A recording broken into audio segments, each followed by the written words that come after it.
So I have genuinely been looking forward to this next session for the entire weekend, and I'm so pleased that I'm here in the main room to be able to enjoy it.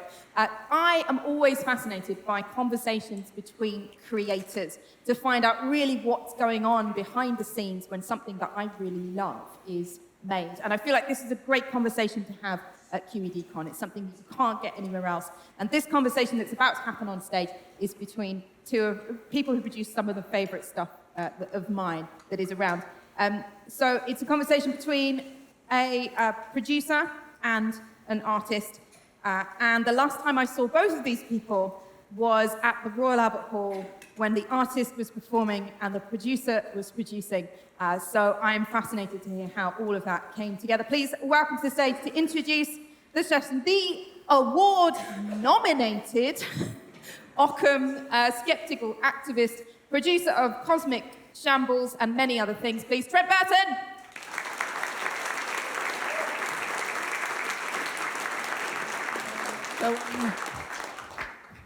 Thank you. I just want to start in the very unlikely situation there's someone sat in here that doesn't know how brilliant PSB is. I thought we'd start with a little look at about 90 seconds of PSB's work. Let's hope it works. It does. Service. Service. Service. Public service. Broadcasting.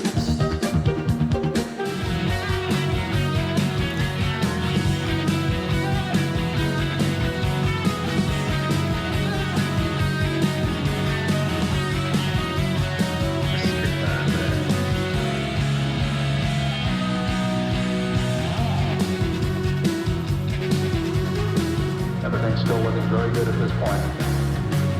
Okay, all flight controllers, gotta go for powered descent. Rep up, go. Fido, go. Guidance, go. Control, go. Telcom, go. Jitsi, go. Ecom, go.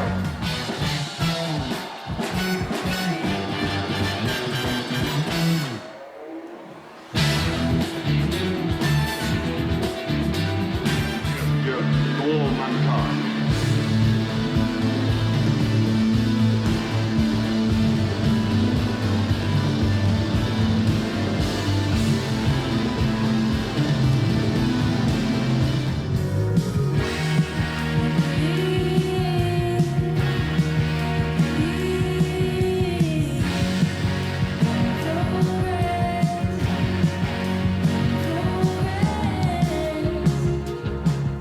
Okay, please welcome to the stage J Willgoose Esq.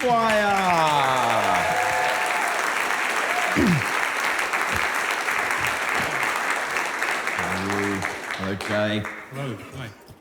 So, I'm very tempted, if anyone follows Jay on Twitter at the moment, I'm very tempted to spend 50 minutes just talking about how great Dire Straits are. But I think everyone will leave, so let's not do that. You have said that at the genesis of public service broadcasting, it come out of the sound of the clips rather than necessarily the content of them. So what was it when you're listening to a documentary about the post office that makes you go, this would make a rock song? I think it's just kind of a keeping a musical ear out, I suppose, for little snippets and little excerpts that would have worked at first. So the very first thing I did was from the sequel to Coughs and Sneezes, Spread Diseases, which I think is Don't Spread Germs. It's not quite as catchy. Didn't do as well at the box office. But yeah, so and I ended up using 3 lines from it. One of them was, I'm going to show you 3 things and I want you to show me what you do with them. Number 1, number 2, number 3, that was it. So it was really nothing to do with the content of the film. The original film, wasn't a message about spreading germs or anything like that. It was just sprinkling these kind of little snippets on top of instrumental music and presenting musical ideas for number 1, number 2, number 3 and trying to use it in that manner. And what's kind of followed on from that and what's grown out of that is a very different way of using them. They're much more satisfying and kind of emotionally involving way of using them, but it certainly didn't start off that way. Were there any topics, the first album, I'm going to get it in the wrong order here now, Inform, Educate, Entertain? That's it, yeah. Nice. It's a real kind of grab bag of ideas. There's Everest, Spitfire, all sorts of stuff. Was there particular topics when you were doing that you were looking for stuff, or it was just, I like the sound of this, and this? I think I'd started to gravitate towards things that I found interesting as themes. So, there's kind of the concept song, which is the first thing you played, which is basically our own sort of theme or very English kind of hype song. And, so that was hunting out little snippets of people actually saying public service and broadcasting and trying to slice those up and assemble something out of that. But also looking at some of the American public domain stuff, like some of the driving safety films, which is where Signal 30 came out of, and using films like The Bottle and the Throttle and None for the Road, and anything that had a good title, basically, I was after. But it came after The War Room, which is when I'd started to write more about one theme for a record. That was only a 5-track EP, but it was focused solely on World War II material. So the Spitfire made it onto that record, and I'd kind of started to look at more historical events, I suppose. So Everest is on there as well, which is based on the conquest of Everest, which is a film made by George Lowe and others from the successful expedition in 1953, I think it was. Yeah, that's how it was. So the sort of the thematic stuff had started to come out, but yeah, you're right. It is very much kind of a, kind of grab bag. It's quite patchy effort, I think, in terms of sort of subject matter, and it's more just a kind of general introduction to us and the kind of sounds and songs and general topics that we're interested in, I think. You're saying when you're doing the PSB thing and different people saying public service broadcasting, how much are you listening to just to get enough samples for a song? It was quite a lot for that, because that is quite a specific thing, trying to imagine which kind of, searching through the Prelinger archives on the National Archives site and trying to work out which films are the most likely where somebody's actually going to say cleanly service or broadcasting, Broadcasting's a bit easier, but where do you go for service? Are you going to try and find national service films? Are you going to try and find hospitality industry films? And, I didn't set too high a bar. I think I had 2 or 3 of each sample and kind of sprinkled them around fairly liberally. But I think a lot of people overestimate the amount of research I do and underestimate how lazy I am. So, it's never as much as people seem to think. With the possible exception of the last album and some of the material down at the South Wales Miners Library, and that's because of the format as much as anything. It was all on audio cassette without kind of any notes besides who the conversation was between and when it took place. So there was no kind of, there wasn't any way of kind of narrowing down the focus before you got into it. So it was just a case of listening to hours of interviews, basically, and going through and trying to find appropriate or profound things to sort of inject into our material. Were archives quite welcoming when you got in touch and went, here's this thing I'm doing? Well, it's been quite a gradual process. So the first one I seriously approached was the BFI, and I said, this is the kind of thing I'm doing. I think I sent them a demo of Signal 30 and said, look, I'm just mucking around at home, really. I'm just using these films and doing this kind of stuff. Could I possibly use Protect and Survive, one of your nuclear safety films? I'd like to make something with that. And I can't commend them enough, really, because they're a big organisation, the BFI, but they're not just focused on, getting the most out of their archive commercially and financially. They've also got the kind of flexibility and maneuverability to listen to weirdos like me who approach them who aren't going to make them any money, certainly not in the early days. And actually, they can indulge us and try and use their archive in sort of artistically interesting ways, as well as ones that are going to generate them, hundreds of pounds worth of, thousands of pounds worth of royalties. So they were very welcoming. And, once you've kind of got one thing under your belt, then, you can point to a record, you can point to other things you've done, and it becomes a lot easier. And it's generally become easier as the albums have gone on. But what we're trying to do with each album has become harder. So it's kind of balanced out thing. What was the reaction to the first? Because it was just you at first, wasn't it? There was no band. It's just you and everything. How was that doing that live? What was the reaction to it initially? Well, the reaction was quite good. I've plugged away in various bands over the years and not had that reaction. So I was surprised by it, and also I think sensible enough to notice it and to recognise it, which is easy when it's so novel. It's a sort of new experience, but being applauded. I thought maybe I'm onto something here. I should keep going with this, and it seemed. This is the days when there wasn't even any kind of visual element to it. There wasn't the original TV that I had. It was just, man looks like a bit of a sort of 70s academic on stage, fiddling around with various things and playing a bit of guitar and banjo. So even at that level, it was sufficiently engaging to kind of get people's attention and stand out from the ordinary, I think. But in terms of what it was like performing as a solo performer, I'm so glad now that that's not the case. We're quite a big kind of retinue of people in the UK now. We've got, the 3 musicians on stage as permanent members. We've got Mr. B does the visuals. We've got 3 brass players more often than not. We've often got guests coming and going. Support band are often part of the picture one way or another.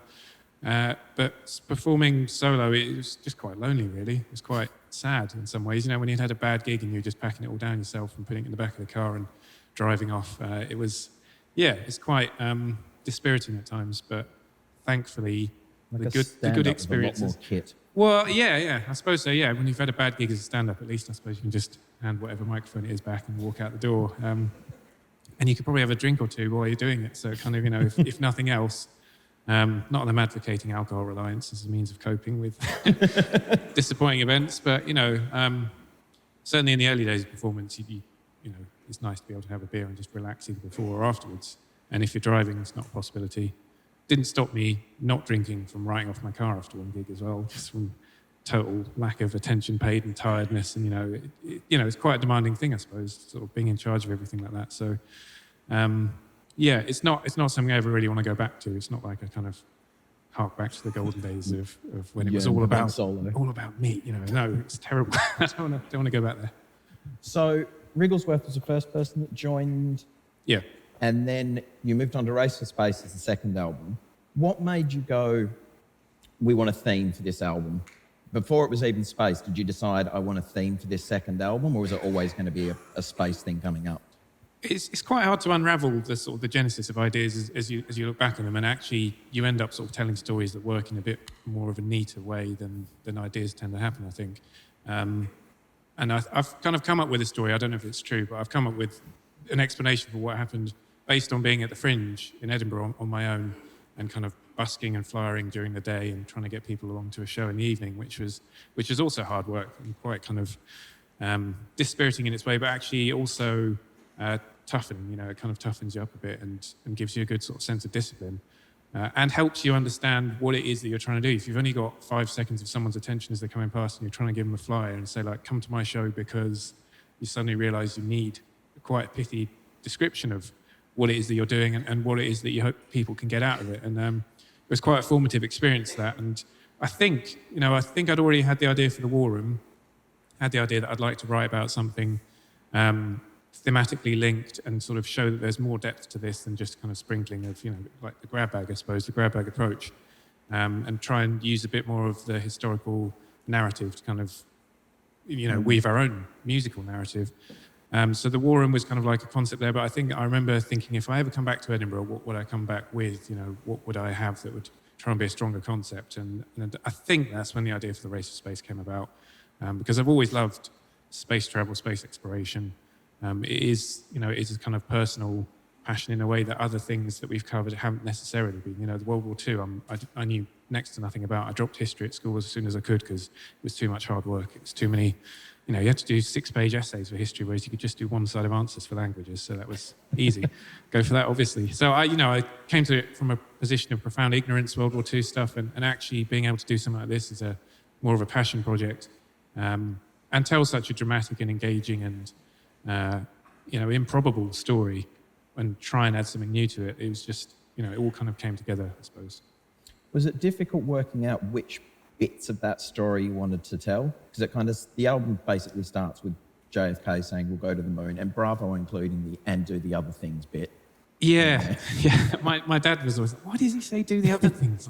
It doesn't make any sense. But it's because you have to have listened to the rest of the speech, I suppose. But it is a bit prosaic. It's much more fun out of context. Yeah, it's a bit prosaic in the course of the rest of the lofty rhetoric, isn't it? But no, I think I had a kind of rough sketch. It wasn't supposed to be an album at first. It was supposed to be a mini album. I thought like another War Room, maybe 5 or 6 tracks.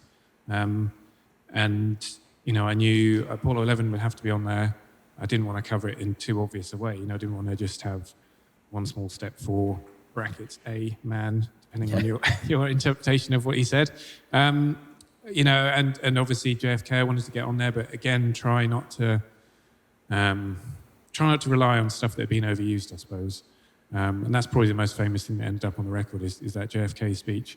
But the main thing was getting the Russian stuff on there, because as Westerners studying Western history growing up, or not studying it in my case, you're still mostly exposed to the sort of the after the fact narrative, which is that America won the space race, which even the most cursory investigation of how they got to that point reveals that they lost a great deal on the way. They lost the first satellite, they lost the first living organism, they lost the first person, they lost pretty much every landmark event up to reaching the moon. I think even Russia sent a satellite to the moon before America did, I think. So I wanted to kind of get a bit of that, reintroduce that and use that as a kind of dramatic, try and skip between the two to kind of reintroduce a bit of a dramatic, counterpoint, I suppose, to just the more familiar American events. You're talking about the Russian stuff. Was there something about that then determined the sound you wanted? Like, were you like, Gagarin's got to be a funk record? Or is there, when you start listening to those sounds, you go, no, that's how this is going to blend? Well, yeah, I don't know why I ended up... I do know why, but I don't know why anyone would end up thinking Gagarin, it has to be like the song it ends up being. I think we've never been kind of overly prescriptive or overly literal interpreting the material. We've kind of taken liberties with it and undermined it at times or poked fun at it when it deserves it. And I think with Gagarin, that was very much a kind of, it'd be easy to write something very po-faced and sort of straight down the line with that. But I wanted to do something that captured a bit more of the excitement of it. And I think inspired by one of the BFI films, it just had Yuri Gagarin talking to camera, talking about having caught the space bug, and something just sort of switched, flicked in my mind, and the space bug, and then you start thinking about all the kind of music that space travel has influenced, like Parliament and kind of P-Funk and all the kind of conceptual stuff of, space and music coming together, and wanting to write sort of a superhero theme song for him, really, because he became this sort of larger than life, the most famous person on the planet. And with a sort of a glowing, beaming personality to match, really. I wanted to try and capture some of that exuberance and some of that celebration in a song. So that was a more kind of off-the-wall approach, actually quite aptly, because I used quite a lot of Michael Jackson for inspiration for that. That was a quite off-the-wall approach to writing that one. But, Sputnik is much more... that is a more literal approach. It is actually trying to weave the satellite signals into the song and have that pulse, dictate the pace of the song and suggest the kind of the menace of this kind of red moon hovering over America versus the triumph for the Soviets of what it represented. So I think the key thing is just not to get dragged into a formula, a way of working. It's trying to sort of constantly interrogate what you're doing and come up with new and interesting ways of trying to do it. Was it I think it's quite a hopeful album, Race for Space. So is there a conscious decision that you weren't going to touch Apollo 13? Well, I think that not touching Apollo 13 came from that, and also came from, it's... I don't want to do anybody down involved in it, but apart from the fact that it went wrong, it's reasonably unremarkable. Nobody would be talking about it still, I don't think, in terms of what it set out to achieve. Nobody could name not many people here, I imagine, could name the crew of Apollo 14 or even 12, but a fair few might be able to muster one or two or even all three names from Apollo 13. But I just felt maybe that story had been told, and told very well, certainly by Ron Howard and all sorts of other kind of novels and in literature. Just thought it's a bit obvious, it's trying to avoid the most obvious ways of covering subjects. And in terms of Apollo, it's kind of going back to maybe the real landmarks, which were 1, 8, 11 and 17, for me, those are the ones that told the whole arc of the story. You don't really need to kind of get dragged aside by Apollo 13 into much more of a kind of... It doesn't really fit in with the overall narrative of what the record was trying to do. But I think in terms of trying to be a hopeful record, it is, which is unusual because I'm a profoundly pessimistic person. Anybody who spent any time with me will tell you how generally pessimistic I am about life and my own prospects within it. So it's obviously providing some kind of creative release. It's obviously giving a voice to some kind of aspect of my personality that I suppose needs to come out through this kind of outlet, which is probably one of the reasons I find it necessary to write anything, whether it's music or just writing. I think a lot of creative people, not even creative people, a lot of people will find that having an outlet as some form of means of, kind of getting outside your own thoughts and your own kind of often destructive or distracting thoughts is very useful. And I think that's kind of what you hear with this album is kind of the hopeful counterpoint to my everyday existence. How hopeful are you about like the future of space travel? Then, 'cause the album kind of ends on saying, you know, we'll go back to the moon, and obviously we haven't. Yeah, well, I think that's where that kind of touches on a broader point, really, which is that for me, our albums aren't an exercise in nostalgia, and they're not history lessons either. They're reinterpretations of events that have happened, which rely on your current knowledge of subsequent events. So you could listen to Gene Cernan giving that kind of, you know, almost eulogy for manned spaceflight on the moon, and leaving what amounts to a gravestone there. And you could kind of, if you didn't know the rest of the story, you could kind of take it as a relatively hopeful, lofty ambition that we will be back soon. But, you know, we all know, I think, that 1972, that's the last time any man or any human being has set foot on the moon. We haven't gone back. It's almost like manned space exploration has regressed, which is quite rare if you think about the progress of humanity and things, you know, there's not many things we've stopped doing. It's kind of, we tend to kind of try and improve on things. So it's a bit of a shame, I think, and I think the record does point to that. But in terms of the future of spaceflight, you know, I'm skeptical of the more private initiatives, skeptical of the motives for them, whether it's ego or publicity, possibly unfairly skeptical, because, you know, maybe they're motivated by much higher ideals than that, but certainly some of the things that have been done by some people and some of their actions in broader contexts have Some of them have terrible, shitty train services. well, yeah. I think, you know, you've got India and China kind of warming up as well in terms of competition to get to space. But I think that what was so interesting about 57 to 72 is it was kind of a unique set of technological but also geopolitical sort of circumstances that came to create this, you know, almost unique, explosion of development and this race in human history. You know, it's such a fascinating period of history. So I think the chances of that happening again, with the focus being so solely for both nations on, you know, or any two nations in competition, is quite unlikely, I think. Is there a thing you'd like to see in space exploration?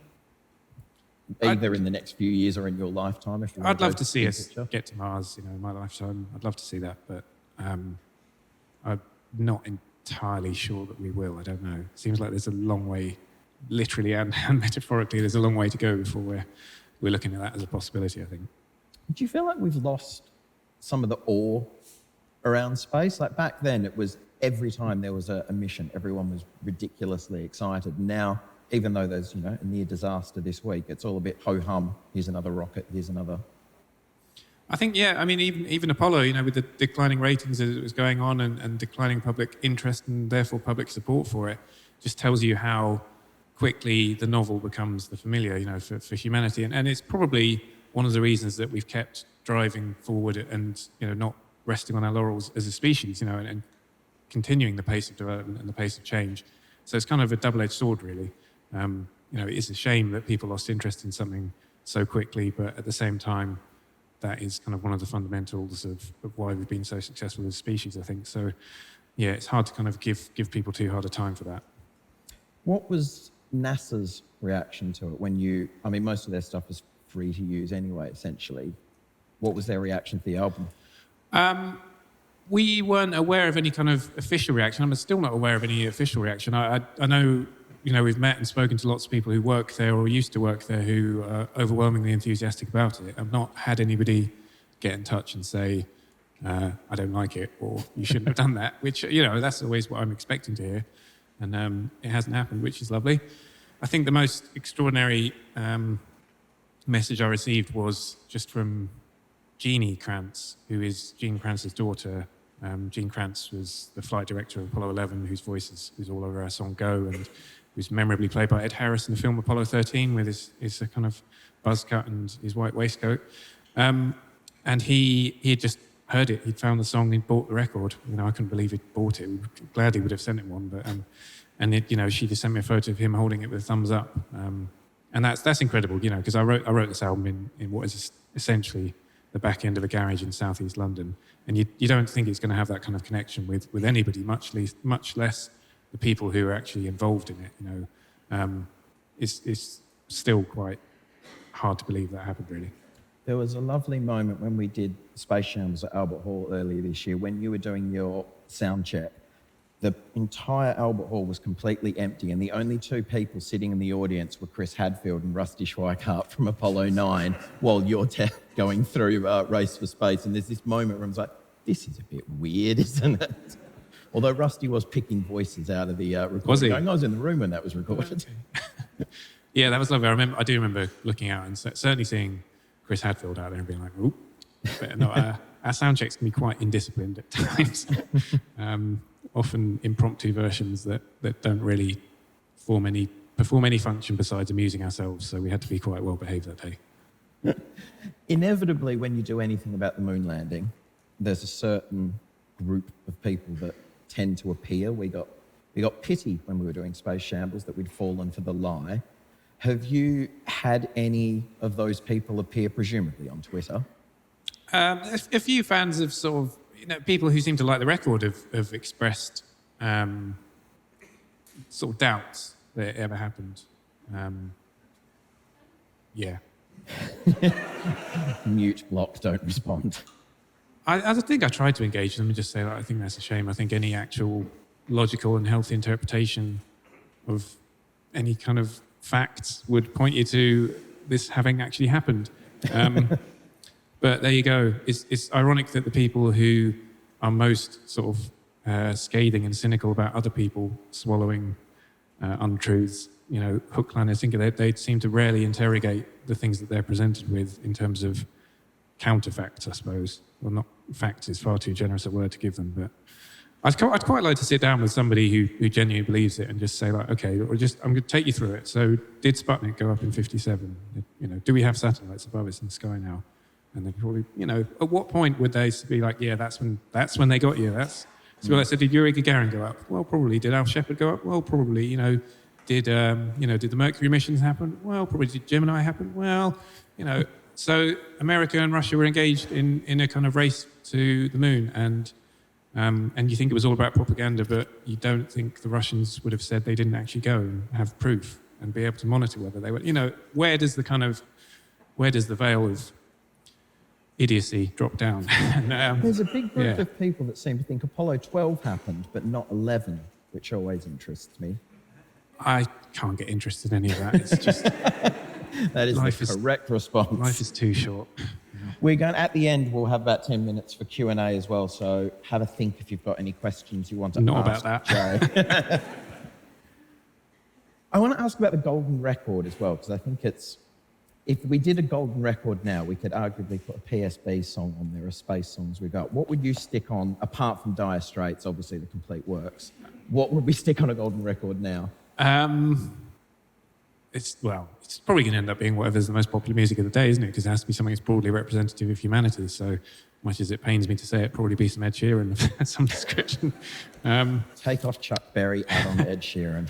Yeah, well, I guess, a lot of people at the time would have been equally dismissive of Chuck Berry as they are of whatever's popular these days. You have to be reasonably magnanimous about it, whatever your personal opinion is. But I'd just stick the whole of David Bowie's output up there and just be like, there you go, that'll do. That'll work. Moving on from Race for Space, so Every Valley is the next album. Was that a conscious thing as well? You went, we want to do something about this particular mining in South Wales, or?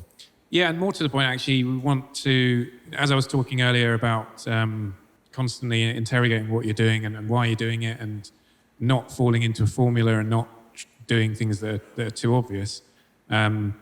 I don't think anybody expected us to follow the Race for Space with an album about coal mining in South Wales. Probably not me either, back when we were making it.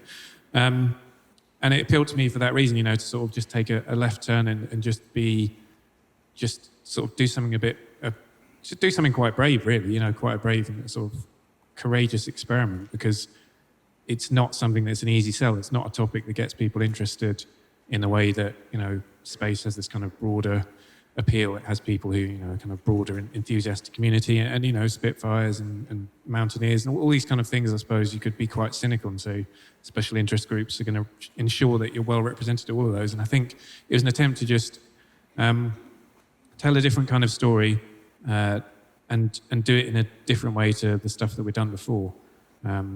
And that seems to me to be the point, really, of kind of creating anything that you have hopes for being interpreted as art. You know, it's not about falling into familiar patterns. It's not about doing the obvious.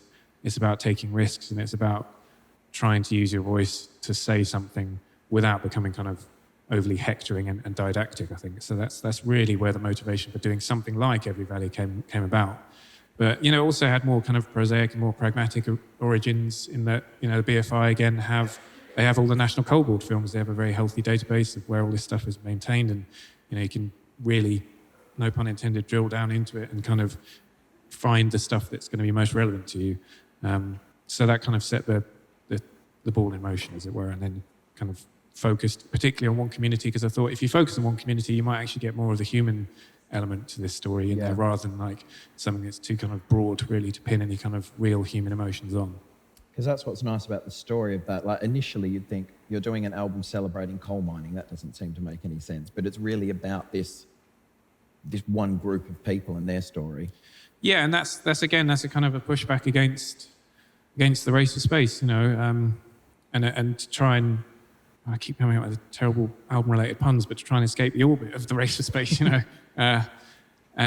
You know, I was watching the Acting Baby documentary recently, and Brian Eno's on it, saying that any artist's biggest enemy is their own history. And I think our attempt to move from the race of space to Every Valley was our attempt to kind of escape that and push against it and tell a more human, everyday story, a more relatable story in a number of ways, not about this superhuman breed of people who can sit in a ballistic missile and not even have their heartbeats raised above 70 beats per minute while they're taking off. You know, they're just different breeds. So let's focus on something much more everyday, and see what we can do with that. Was there...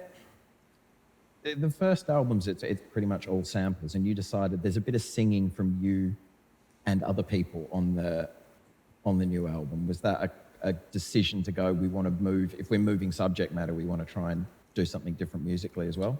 Yeah, and you know, like I was saying, it's trying to escape the formula. So not just going to use clips for the whole album. We're going to have more of a say in how this story is shaped. So we might write some short lyrics of our own, which help to tell bits of the story that we think are important to tell that we might not be able to with conventional archive.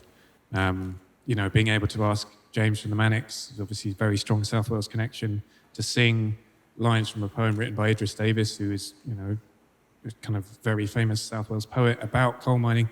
It's very unlikely you're going to find something with that kind of resonance in archive material. So it's being adaptable and flexible. And again, you know, it's not that we're in any way kind of, you know, it's very small scale of bravery, but having the bravery to kind of change what you're doing and take those risks and, you know, potentially alienate some of the people who've come to you for other reasons, but, you know, keep sort of trying to move further down the road, I suppose, in what you're trying to do. And so it's just about finding new ways of working with the material, really. Let's talk about live. If you've seen PSB live, it's a multimedia extravaganza these days. When you're planning the album, are you also thinking about how is this going to translate with this sound fits that video, or that's where we've taken it from? Yeah, I think so. With the Race for Space, I had quite clear ideas about what I'd like on stage, and that included, you know, a reconstruction of Sputnik that would rise up at the stage. Elements of Spinal Tap in there, definitely.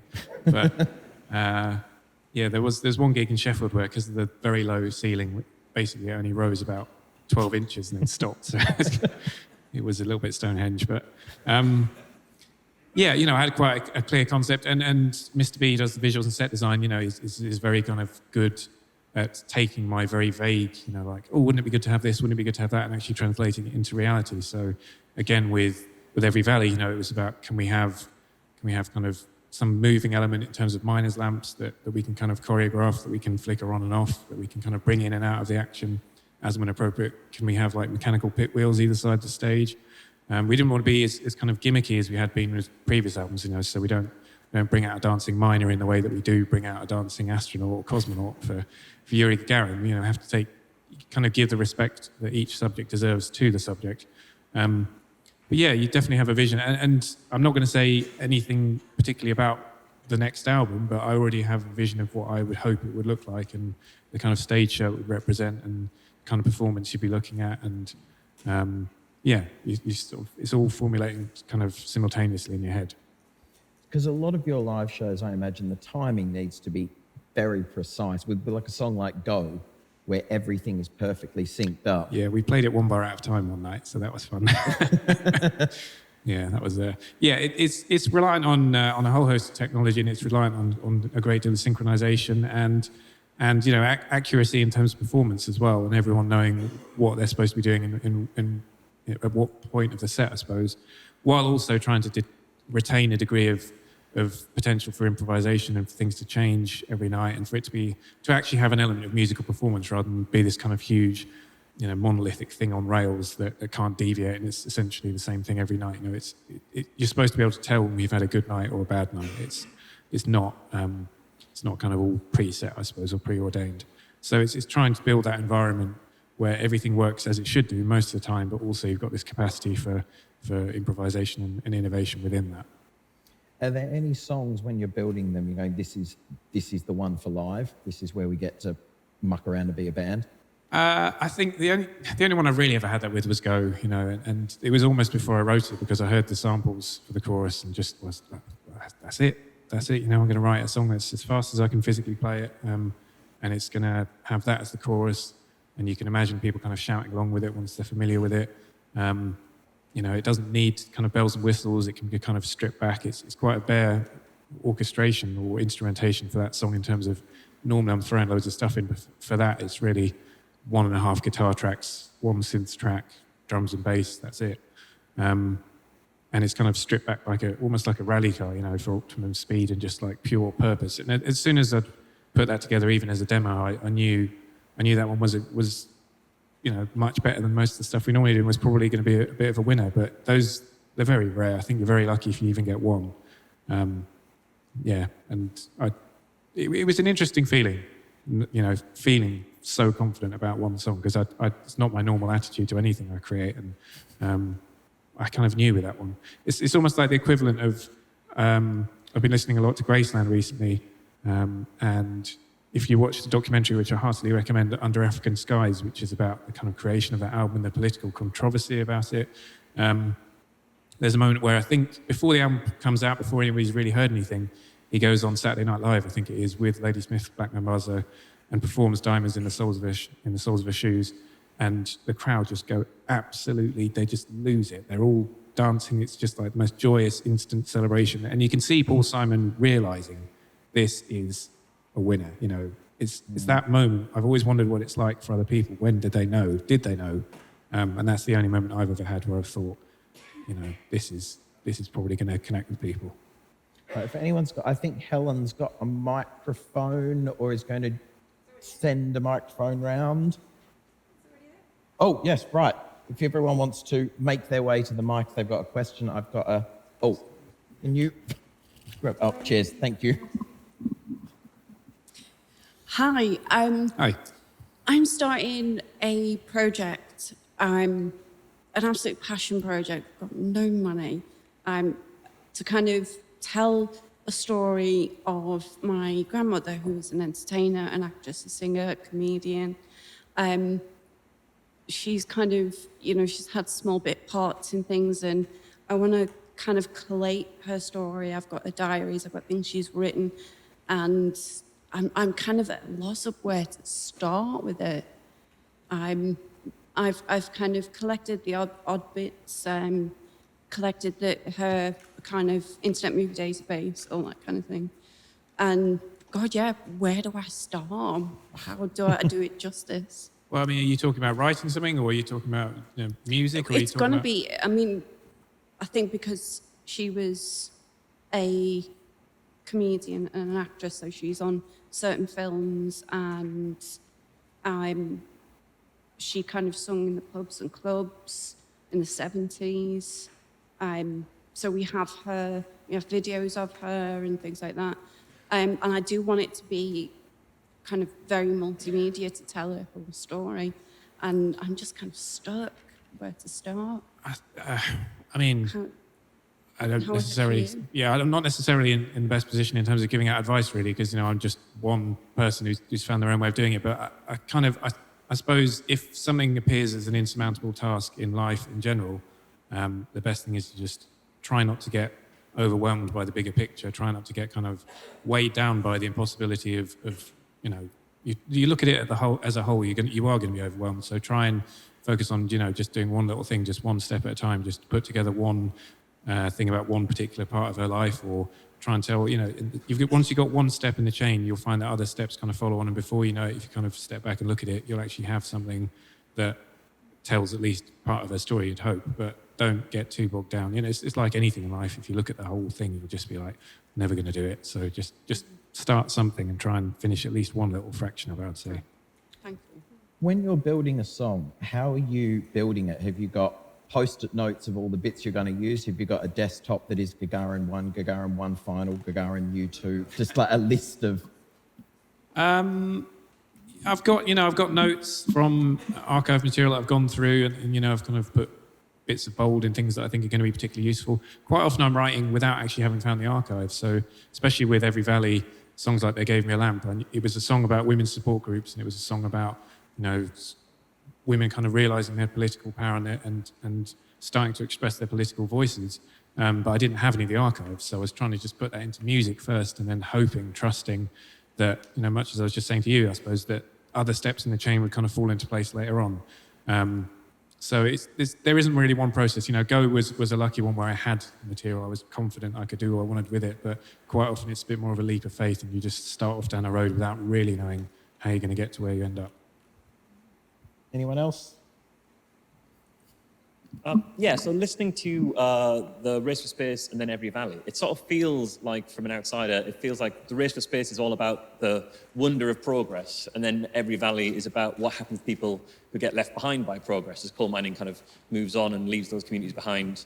And that feels like a very relevant story as we see Trump courting to people who were working in coal mines and now no longer have jobs. How much is that me putting a narrative onto those two albums, or how much of that was actually kind of going on when you were... I think that's very perceptive. Maybe I'm kind of giving you that praise because it matches with what I was trying to do with it. But yeah, I think there's a reason why Progress was you know, such a central song to that album, is because it is almost the sort of the double-edged sword, you know, where progress for some people isn't necessarily progress for others. You know, progress for humanity in general, there are always going to be people who get left behind by it. And I think another thing that this record was doing was kind of looking at the flip side of you know, the march of human progress in the wider terms. So yeah, I think it's great that you took that from it, because that is certainly part of the story that we wanted to tell and why we wanted to tell it.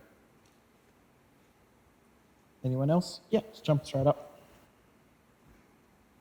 You mentioned They Gave Me a Lamp, which is, and you said that when you hadn't found the archive when you started writing it, and the woman that's in that song, it makes me cry every time I listen to it, because it's really powerful what she says. So the question was a bit more, if you have more information about who that woman is, and where you found that piece of information. Yeah, well, in terms of the context of it, it was a glamorous week spent in Premier in Aberdare, driving sort of around the valleys, meeting people, interviewing a few ex-miners, going down to the NUM in Pontypridd and interviewing those guys, and just kind of doing a bit of research in general, and spending a lot of time at the South Wales Miners Library down in Swansea, where they had interviews recorded in 1985 by Hal Francis, who went on to become an MP and is now an academic at Swansea University.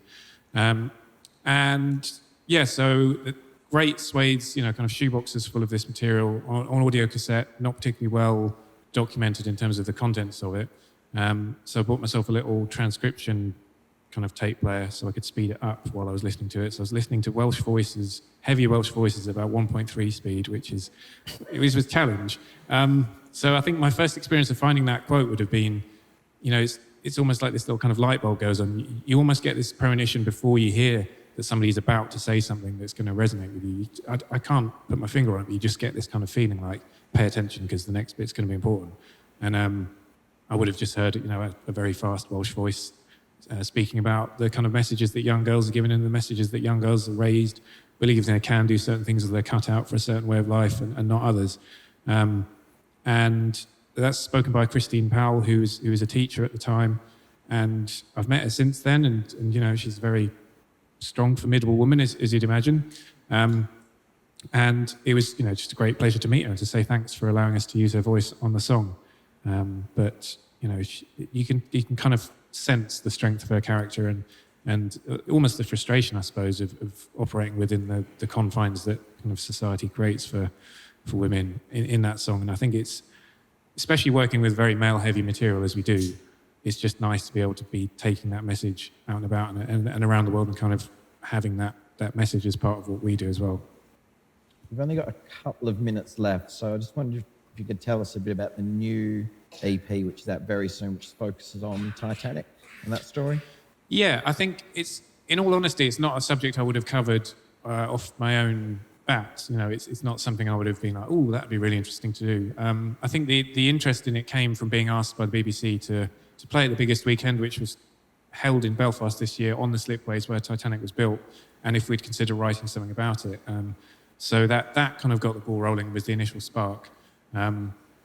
It's kind of like, it ended up being 4 tracks, and again, it's trying to avoid the most obvious elements of the story, and certainly the most obvious ways of telling them. So it's kind of trying to refocus on the first track is kind of more to do with the industrial heritage of Belfast and the pride that would have been felt in this ship. And the second track is trying to imagine the kind of the spirit and the optimism that would have, greeted or said goodbye to her as she sailed off, and then trying to find more abstract and respectful but still terrifying ways of describing, the dreadful events that occurred at sea. So it's an EP about the Titanic that's been written without mentioning the word Titanic at all, kind of in the title or in any of the songs, I think. So again, that just gives you an impression of the way we try not to kind of, even when you're covering what people might think to be an obvious subject, try and kind of take a slightly different tack on it.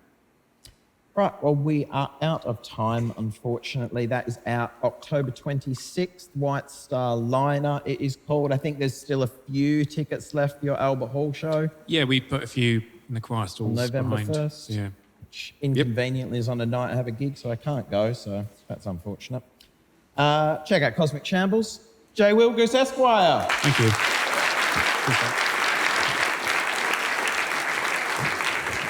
Thank you so much. Fascinating. Brilliant questions as well. Thank you.